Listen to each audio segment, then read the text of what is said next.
Guys, like, comment, subscribe, share the video, especially if you love college football as much as I do.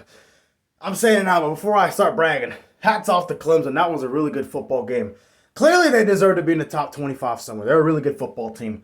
The question is, how do they respond to this home loss to Florida State in overtime? But I do think this team is good enough to win at least 10 games.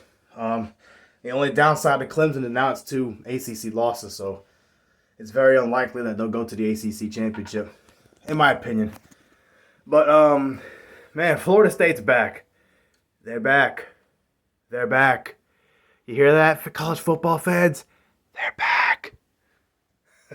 What a good game. Jordan Travis had a pretty good game throwing the football. Both his touchdown passes to Keon Coleman. Messed up shoulder, a messed up right hand and all, and still did really well. What I was really impressed with Florida State was no dumb penalties in this game for the most part. I think I saw a PI. Yeah, Tatum Bethune had a PI in the end zone when it should have been fourth down after that. But outside of that, nothing stupid from Florida State's defense. Very disciplined football, both sides of the ball. FSU's offensive line blocked pretty well. I know they gave up a sack or two for Jordan Travis, but I mean, it's Clemson. They got good defensive players everywhere, and they can play with anybody in the country. Let's be honest. So that's not terrible. No false starts from FSU. I think they only had one holding call, so they played very, very disciplined football. Now they're heading into a bye week, a much-needed bye week for the Noles, so they can heal up.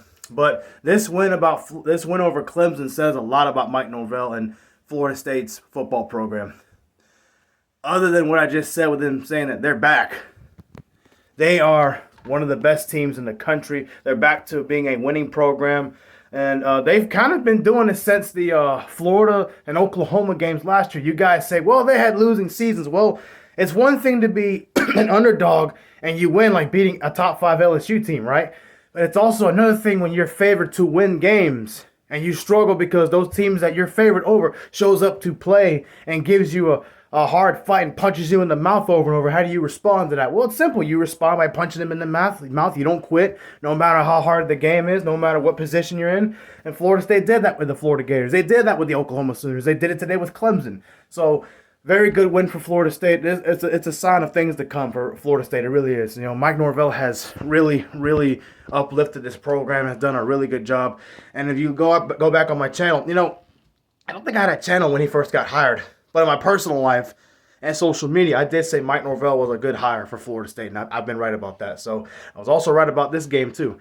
Now, it wasn't no blowout or anything like that, but hey, Florida State's back, and I'm very happy about that. But again, great game to Clemson. I'm not going to clown and troll Clemson because none of Clemson's players, unlike the LSU game with a lot of coaches and players running their mouths and stuff, Clemson didn't do that. Dabo Swinney didn't do that, so I'm not going to troll Clemson or make fun of them or disrespect them anyway like that. Hey, it's the first time Florida State's beat them in almost 10 years. So, good to win, hush, heal up, and come back to play Virginia Tech in 2 weeks.